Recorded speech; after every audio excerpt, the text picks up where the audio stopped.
Hello everyone, welcome to my channel. आज के इस न्यू वीडियो में एक नई स्टोरी है जिसको हम लोग शुरू करेंगे आज। तो स्टोरी का हेडिंग है the peach and the apple. Peach का मतलब होता है आड़ू, एक फल का नाम होता है जिसका हिंदी नाम होता है आड़ू, और सेब के बीच की स्टोरी है। तो हम लोग पीच के नाम से ही इस स्टोरी को पढ़ेंगे और एप्पल के नाम से ही। तो चलिए शुरू करते हैं। वन डे, एक दिन, a peach and an apple were arguing in the orchard. Orchard मतलब होता है बगीचा, आर्गू मतलब होता है बहस करना। तो एक पीच जो कि एक फल का नाम है जिसका हिंदी नेम होता है आड़ू, और एक सेब, आर्गू मतलब बहस कर रहे थे। कहाँ पर? इन एन ऑर्चर्ड, एक बगीचे में बहस कर रहे थे एक दिन। Each was trying to prove that he was more beautiful than the other. Each was का मतलब हो गया हर कोई, दोनों में से हर कोई क्या कर रहा था? कोशिश कर रहा था। ट्राई मतलब होता है कोशिश करना। तो ईच वॉज ट्राइंग का मतलब हो गया हर कोई कोशिश कर रहा था। क्या करने के लिए? तो देखिए, टू प्रूफ, साबित करने के लिए। क्या साबित करना था? दैट कि ही was more beautiful then the other, कि क्या साबित कर रहा था? कि वह मोर ब्यूटीफुल का मतलब होता है ज्यादा खूबसूरत था, देन द दूसरे से ज्यादा खूबसूरत था। देन यहाँ होता है कंपेयर करने के लिए। दो सब्जेक्ट के बीच में जब हम कंपैरिजन करते हैं तो क्या करते हैं? देन का यूज करते हैं। तो देन तुलना बताता है एक ऑब्जेक्ट से दूसरे ऑब्जेक्ट में। तो यही हुआ, दूसरे से ज्यादा खूबसूरत सिद्ध करने के लिए क्या कर रहा था? कोशिश कर रहा था। अब देखिए, एज नन ऑफ देम, यहाँ नन नहीं होगा, ग्रामेटिकली रूप से इनकरेक्ट है। यहाँ हो जाएगा, चूंकि दो ही है तो यहाँ नीदर हो जाएगा, ये जिसको हम लोग नाइदर भी बोलते हैं। नन नहीं होगा यहाँ पर। As neither of them seem to win, जैसा कि दोनों में से कोई जीतता प्रतीत नहीं हो रहा था, दिखाई नहीं दिया। सिम मतलब होता है प्रतीत होना। तो दोनों में से कोई, देम किसके लिए आया है? दोनों के लिए, एप्पल के लिए और पीच के लिए। तो देम उसके लिए आया, और यहाँ दो ही के लिए ऑब्जेक्ट के लिए, तो इसलिए नाइदर हम लोग लगा दिए। तो दोनों में से कोई जीतता प्रतीत दिखाई नहीं पड़ा। इसके बाद क्या हुआ? तो उसके बाद क्या किया उन्होंने? They decided to settle the issue through an open debate. तो उन लोगों ने क्या किया? निर्णय किया सेटल, इस इशू को क्या करना? सेटल मतलब होता है सॉल्व करने के लिए, कि इस इशू को, इस जो मुद्दा है, जो ये विषय है, इसको सॉल्व करने के लिए किस तरीके से? थ्रू एन ओपन डिबेट, एक खुले डिबेट पर। डिबेट मतलब होता है बैठकर एक दूसरे से आर्गुमेंट करना। तो एक खुले वाद विवाद में इस इशू को सेटल करने के लिए दोनों क्या किया? डिसाइड किया, मैंने दोनों निश्चय किया। डिसाइड मतलब होता है निश्चय करना। अब देखिए, a loud exchange of words, जोर जोर से, एक्सचेंज मतलब आदान प्रदान, और वर्ड्स मतलब कि जोर जोर से शब्दों का आदान प्रदान हो रहा था, आदान प्रदान।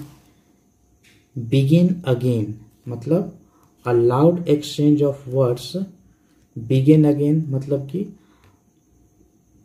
शब्दों का काफी जोरदार तरीके से आदान प्रदान शुरू हो गया। अगेन मतलब फिर से एक बार शुरू हो गया। किसके? बिटवीन द टू फ्रूट्स, किनके किनके बीच में हुआ? तो दोनों जो फल थे उन दोनों के बीच में क्या हो गया? फिर से वाद विवाद शुरू हो गया। वाइल, यहाँ पर वाइल का मतलब हो गया जबकि। इस दरम्यान क्या किए? अदर फ्रूट्स लिसेंड, मतलब जो दूसरे फ्रूट्स थे वो क्या कर रहे थे? उनको सुनते थे, सुन रहे थे उस समय। लिसन मतलब होता है सुन रहे थे। इस ड्यूरेशन में दोनों आर्गू कर रहे थे, इन दोनों को क्या कर रहे थे? सुन रहे थे दूसरे फ्रूट्स। अब ब्लैकबेरी, ब्लैकबेरी एक फल का नाम होता है। A blackberry in the nearby bush thrust its head out and cried. अब जो एक ब्लैकबेरी था जो इन दोनों के करीब में था, वो क्या किया? बुश थ्रस्ट इट्स हेड मतलब क्या किया? अपने जोर सर पर जोर से धक्का दिया, एंड क्राइड और चिल्लाया। बुश थ्रस्ट का मतलब होता है किसी चीज पर धक्का देना, प्रेशर देना। योर डिस्प्यूट, और उसके बाद वो क्राई करके क्या बोला? चिल्लाकर कुछ बोला। तो क्या बोला? Your dispute has gone on long enough, तुम्हारा जो विवाद है वो काफी लंबा खींच चुका है। गोन ऑन, लॉन्ग एन का मतलब काफी लंबा, और गोन ऑन का मतलब होता है खींच चुका है, मतलब जा चुका है, बहुत समय हो चुका है। एंड और does not seem to settle, और ऐसा प्रतीत नहीं होता है कि ये सॉल्व होगा।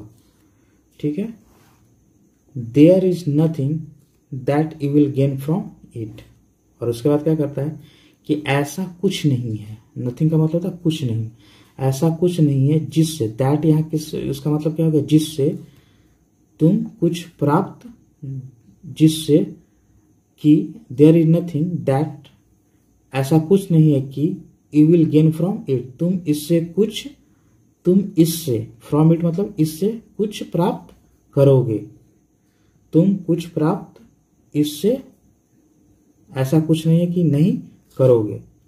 तो ये सेंस हुआ। शो फॉरगेट योर डिफरेंसेस, अब क्या कर रहा है कि इसलिए अपने डिफरेंस, जो अपनी जो मतलब दोनों के बीच में जो विवाद है उसको भूल जाओ, और क्या करो, शेक हैंड्स, हाथ मिलाओ, एंड बी फ्रेंड्स अगेन, और फिर से क्या करो, दोस्त बन जाओ। This is the only way to live in peace, और यही एक तरीका है। ओनली वे मतलब तरीका, ओनली मतलब सिर्फ, और दिस मतलब यह है, यही एक इकलौता तरीका है क्या करने का, टू लिव इन पीस, शांति से, शांति में रहने का, या शांति से रहने का।